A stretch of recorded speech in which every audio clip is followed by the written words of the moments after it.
Indianapolis Colts football is very, very important to people around here, and we're excited about this. Carson Wentz coming, reunited with the coaching staff, a fresh start, big expectations. I'd like to know anything you want to talk about Indianapolis Colts, be it Wentz, be it the young running back Taylor.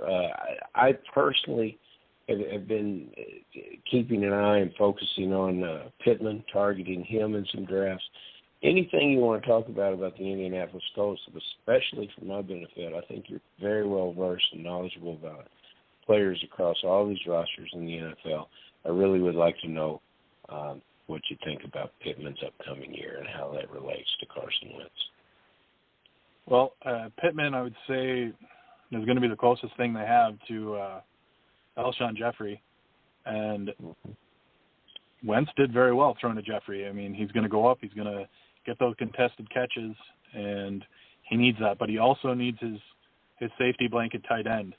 I know they drafted, what's his name, Granson? Yeah. He's supposed to be very similar to Trey Burton, which I'm surprised they let Trey Burton go. That doesn't make any sense to me. You bring in Wentz, and you get rid of the one guy who's already worked with, who he seemed to like working with. But that's beside the point. With that offensive line and the weapons that they have, whether it be Taylor or Hines or the receiving core, I think Wentz is going to have a really good year. Now, it may not be a great fantasy year in terms of ceiling, because that defense is really good and they should be able to grind out games. So he's probably not going to have to play a lot of garbage time and shootout type games. It's going to be more of a good football all around type thing, which is more fun for a football purist to watch than it is for a fantasy fan to watch. Which honestly, I prefer that. But anyway, I'm still buying Wentz. I don't think T.Y. Hilton is going to be anything all that special. I think he'll have a couple big plays, but except when they play the Texans. It's always special when he plays the Texans. He'll have a 250-yard game against them. Yeah. But when Ertz gets released from Philadelphia, he'll probably go to Indianapolis, and then everything's going to be great.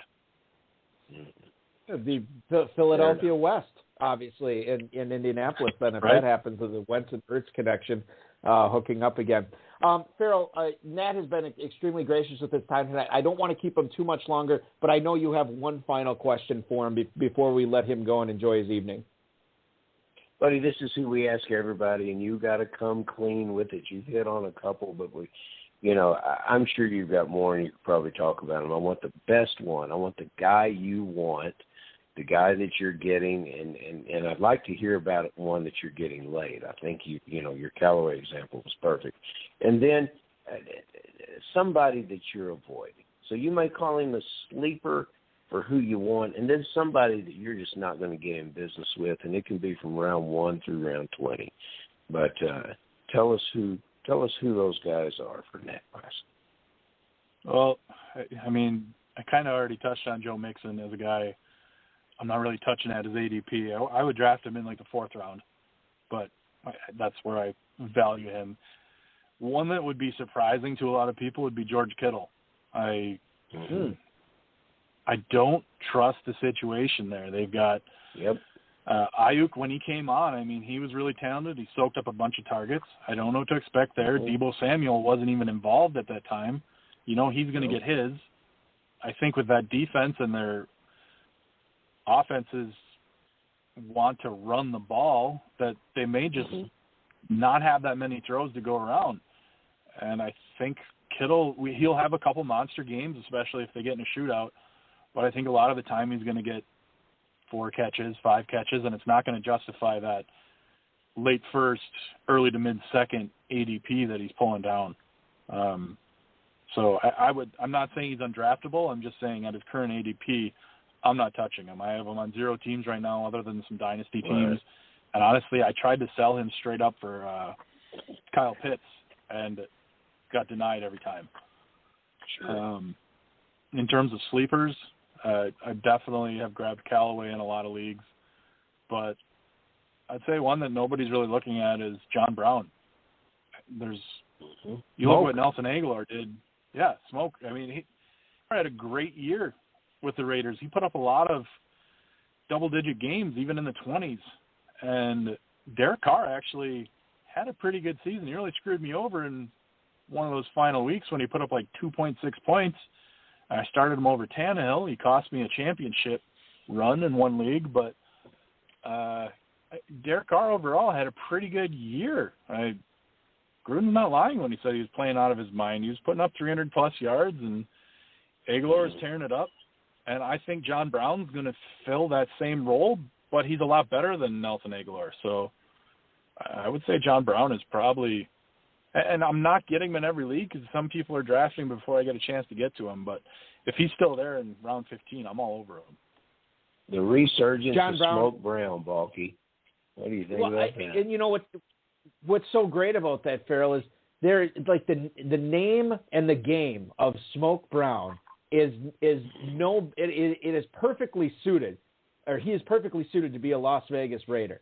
You're playing in Vegas, you got the speed, you got the name, you got the black and silver. I mean, this is perfect for John Brown to have a big season. Wide receiver 75 in Football Guys drafts right now, going in the 17th round, so certainly well worth the investment if a 26-time FFPC high-stakes champs advice is anything to go by, and it definitely is, ladies and gentlemen, as you heard it on the show tonight. Nat, can't thank you enough for hopping aboard and dropping some science on us, giving some insight into your philosophy in drafting. I wish we could have gotten into more Dynasty with you because I know how talented a Dynasty player you are, but maybe we'll get to that if we can get you on again sometime in the next couple of years. That would be a treat for us. It was a treat for us to talk to you tonight. Good luck in all your leagues. Good luck in that best ball tournament, obviously the Football Guys drafts and the main event. And Kevin Williamson says if you do make it down to Kentucky this year, your first drink is on him. So the Bourbon City Ballers, happy to buy you a bourbon if you make it down to Louisville this year, man. Thanks so much for hopping aboard tonight. We appreciate it. Hey, thanks for having me, guys. Appreciate it. Nat Patzke, ladies and gentlemen, he is a 26-time FFPC high-stakes winner from God's country here in Wisconsin, which was awesome to have him on.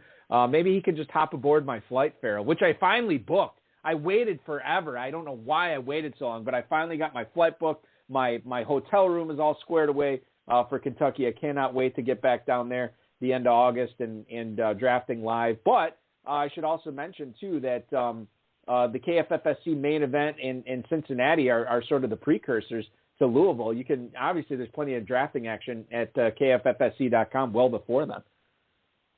August 15th, Balky. It's a one-day event as opposed to our three-day event in Louisville. And yes, here we are Memorial Day weekend, and it is half full, over half sold, and so we're excited about that. It's a different kind of feel. It's a smaller room.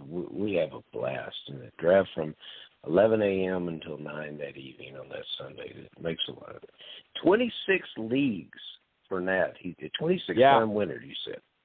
See, and it makes me feel good because I agree a lot with him, and especially about Kittle. And I think Kittle's one of the greatest football players in the game, but how they depend on him to block, and as nasty a player as he is, and what he's got to do against opposing defenses, and the defensive linemen that have been added to those teams within his division, starting with J.J. Watt.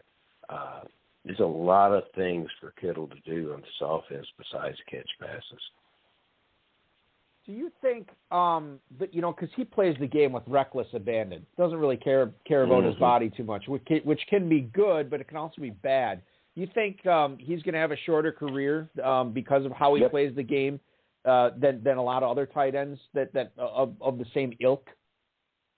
He's going to have to adjust his body, and he may be a workout warrior. He may have a nutrition angle. I've been familiar with players before that feel they're bulletproof, and they try to live that away from the field.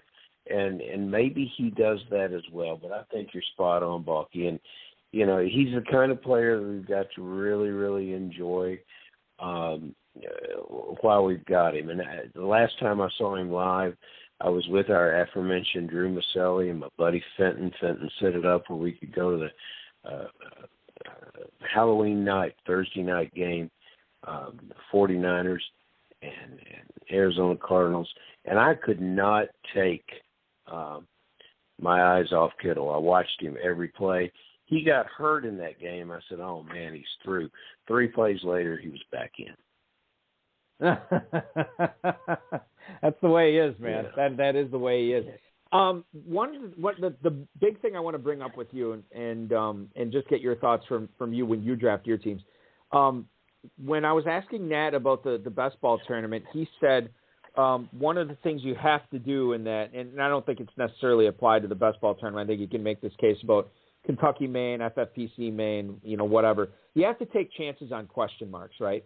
You cannot get away with a dominant team without taking some chances.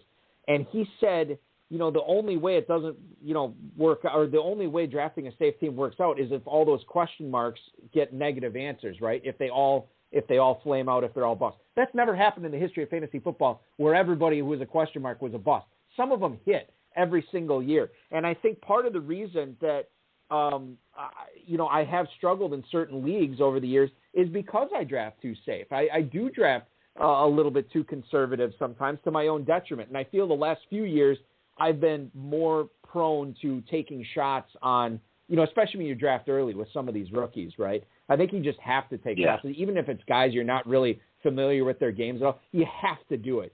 And it seems weird and it doesn't feel good when you're doing it, but it doesn't matter how good it feels when you're drafting the team, Farrell. All that matters is if it feels good when you're watching that team play for a championship in week 17. The words that seem to send players to the bottom half of the division rankings are, oh, I had that guy last year and he stunk. Oh, he killed me last year. It's just like Nat talks about having Derek Carr, and he said Derek Carr put up a 3-point game for him, but he appreciated Derek Carr's ability to play, and there's numbers that will prove Derek Carr's value as a deep ball passer, and that's where Aguilar benefited from it this year. Yes, you've got to hit those question marks, and you cannot live in fear. Two-packer, Ron Meyer, he said it best to me. He said, draft by average draft position, you'll have an average team. Reach and get your guys. None other than Lance Turbs holding 2 drinks at one time on the floor at what was formerly known as the Hard Rock Casino in Vegas, told me, he says, I don't really care where anybody else is drafting them. I just want to get my guys. And, I think that's I think that philosophy will fulfill you as a fantasy player and more than likely have you win more often.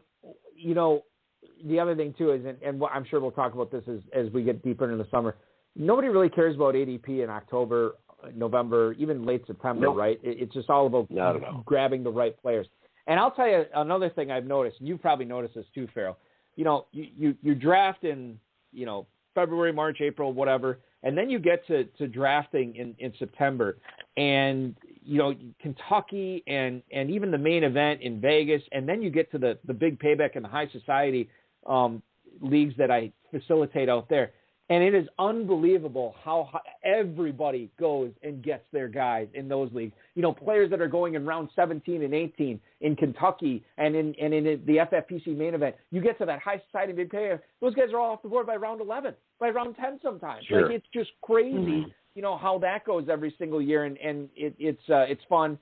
I hope everybody, if you have never thought about coming out to Vegas or never considered it, never done it, I think this is going to be a year. I think Louisville is going to be huge. I think Cincinnati is going to be huge. I think Vegas is going to be huge. Everybody's going to be so excited. If you took the year off last year, man, it's going to be a huge party this year. It is going to be so much fun.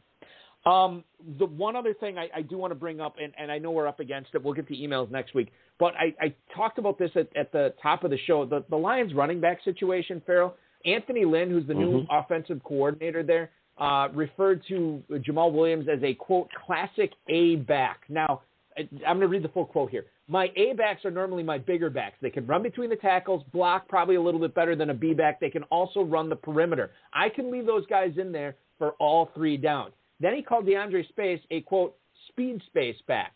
He says that Williams and Swift are complementary, not necessarily interchangeable.